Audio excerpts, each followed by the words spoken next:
Good morning. एक गाना था, ये ज़िंदगी है एक जुआ, जहाँ जीत जीत भी कभी हार भी।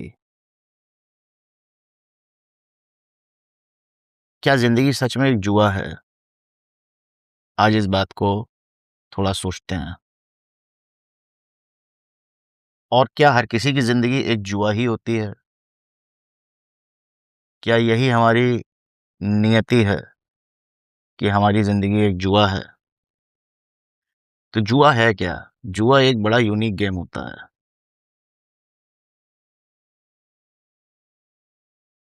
उसमें क्या होता है कि पहली बात तो जुए की एक प्राइमरी कंडीशन होती है कि उसमें कम से कम 2 प्लेयर्स चाहिए।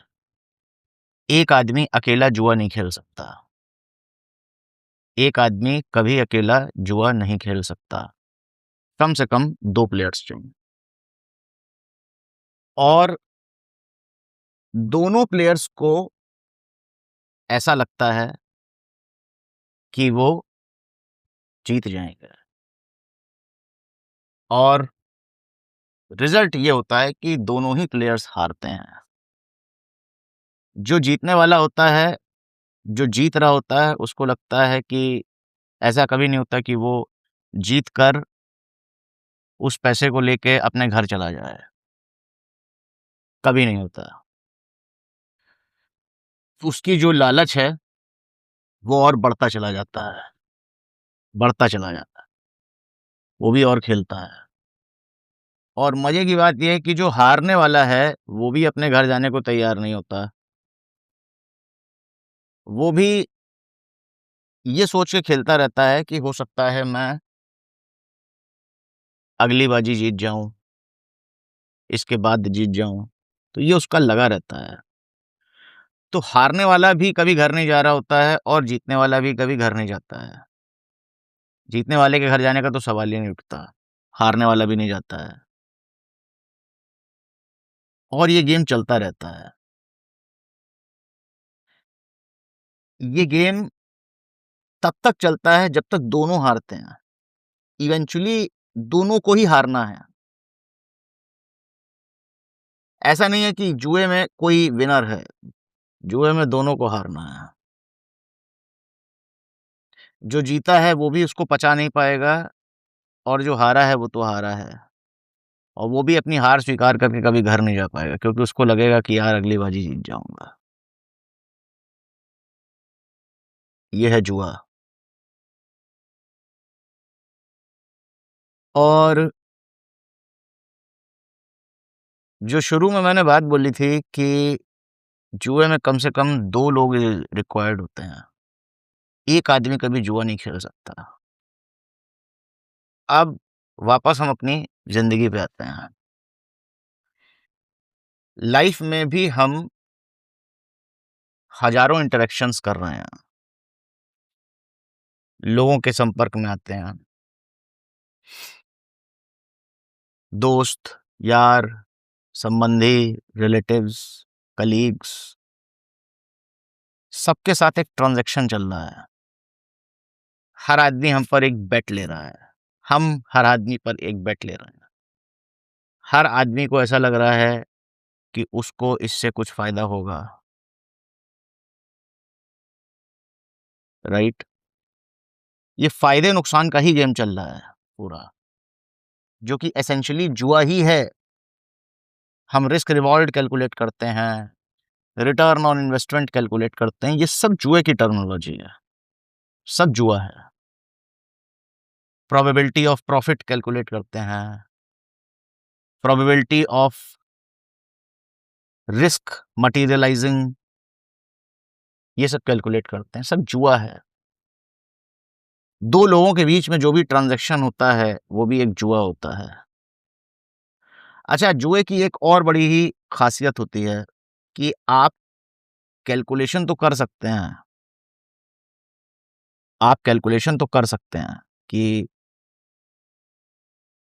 क्या होगी मेरी प्रोबेबिलिटी ऑफ प्रॉफिट, क्या होगा मेरा रिटर्न ऑन इन्वेस्टमेंट, मगर आउटकम फिक्स नहीं है। आउटकम कभी फिक्स नहीं होता। हम शादी करें, जुआ, कहीं नौकरी जॉइन करें, जुआ, हर चीज़ जुआ है। अब क्वेश्चन उठता है कि अगर हर चीज़ जुआ है, तो फिर इस जुए से बाहर निकलने का कोई तरीका है कि नहीं है? और सिर्फ़ एक तरीका है। जिस कंडीशन से हमने स्टार्टिंग करी थी, उसी कंडीशन को वापस सोचें। जुए में कम से कम 2 प्लेयर चाहिए। जहाँ पे 2 प्लेयर हो जाएँगे लाइफ़ में, वो जुआ होने लगेगा। हो गया, होने लगेगा नहीं, हो गया। जहाँ पर भी 2 हैं, वहाँ पर जुआ है। तो अगर दूसरा प्लेयर हम हटा दें,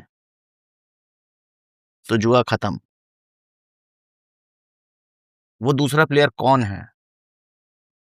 वो दूसरा प्लेयर हमारे अलावा हर दूसरा आदमी एक दूसरा प्लेयर है।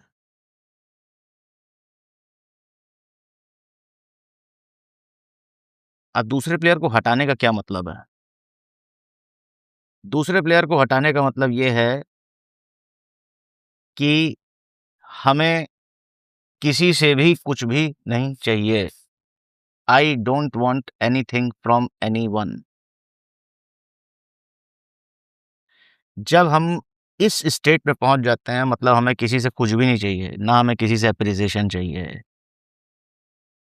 रुपए-पैसे तो बहुत सतही लेवल की बातें होती हैं कि मुझे तुमसे कोई रुपया चाहिए, पैसा चाहिए, पोज़ीशन चाहिए, पावर चाहिए। मैं और ज़हनी लेवल पर आता हूँ, प्रेम भी नहीं चाहिए,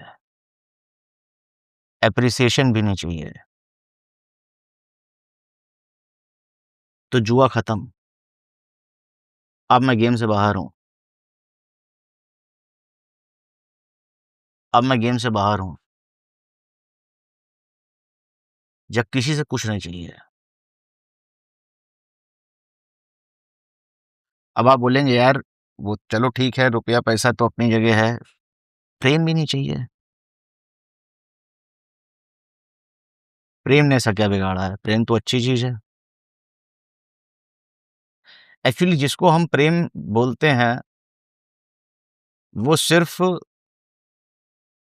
अनुकूलता से पैदा हुआ एक मोह है, दैट्स इट।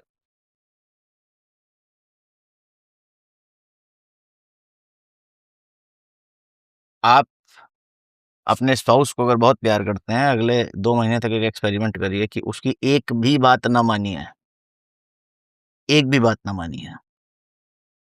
अचानक सारा प्रेम गायब हो जाएगा। माँ-बाप से बहुत प्यार करते हैं, माँ-बाप की एक बात भी मानना बंद कर दीजिए। एक्चुअली दुनिया में हमें मिलने वाला सारा प्रेम जो होता है वो कंडीशनल होता है। If you do this I will do that, if you do this I will love you, if you do this I will love you. अभी आ रहा है 14 फरवरी को Valentine day. It is all conditional, transactional. मुझे लगता है Valentine day से बड़ा यूफेमिज़्म कुछ है नहीं। एक बहुत ही सतही लेवल पे एक ट्रांज़ैक्शनल डिस्प्ले होता है और उसको हम कुछ बहुत रैप अप करके जो है एक बड़ा ही नोबल नाम दे देते हैं, कुछ मतलब नहीं है उसका। तो प्रेम भी नहीं चाहिए, क्योंकि दुनिया में आपको जो भी प्रेम दे रहा है, वो आपसे कुछ एक्सपेक्ट कर रहा है तभी प्रेम दे रहा है। वो एक कंडीशनल प्रेम है। उस कंडीशनल प्रेम को लेके करेंगे क्या? जब कंडीशंस बदलेंगी, तो वो प्रेम भी बदल जाएगा, गायब हो जाएगा। इसलिए प्रेम भी नहीं चाहिए। But what about appreciation? आप बोलोगे यार एप्रिसिएशन तो चलो तारीफ़ तो आदमी कर सकता है। क्यों तारीफ़ कर रहा है? नहीं चाहिए तारीफ़ भी, क्योंकि तारीफ़ करके ही आपको आदमी कंट्रोल कर सकता है। वो भी एक जुए का मूव है। मैं तुम्हारी तारीफ़ करूँगा, उसके बाद मैं तुम्हें कंट्रोल करूँगा, अचानक वो तारीफ़ विथड्रॉ कर लूँगा। कभी आपने ये चीज़ अगर महसूस करी हो कि ऑफ़िस में बॉस अचानक आपको बोलता है कि या you you have done a great job, you are my best employee, champion, इस तरह की बातें यूज़ करता हो। फिर अचानक किसी दिन वो आपको आके बोलेगा कि यार तुमसे ये उम्मीद नहीं थी, और चूँकि आपको उसकी तारीफ़ का एडिक्शन हो चुका है, अब आप सब कुछ छोड़कर, घर-बार भूलकर, अपने आप को भूलकर लग जाएँगे उसकी तारीफ़ फिर से पाने के लिए। तो ये एक ट्रैप है, इसमें मत फँसिए। तो जुए से निकलने का सिर्फ़ एक तरीका है कि दूसरे प्लेयर को आउट कर दीजिए। अगर दूसरा प्लेयर नहीं है, तो जुआ नहीं है। फिर लाइफ़ सिर्फ़ और सिर्फ़ हमारे अंदर है, और जब तक जुआ चल रहा है तो फिर जुए में तो आउटकम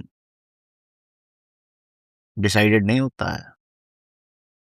जुए में तो आज जीत मिलेगी, फिर हार मिलेगी, कल नुकसान होगा, परसों फ़ायदा हो जाएगा,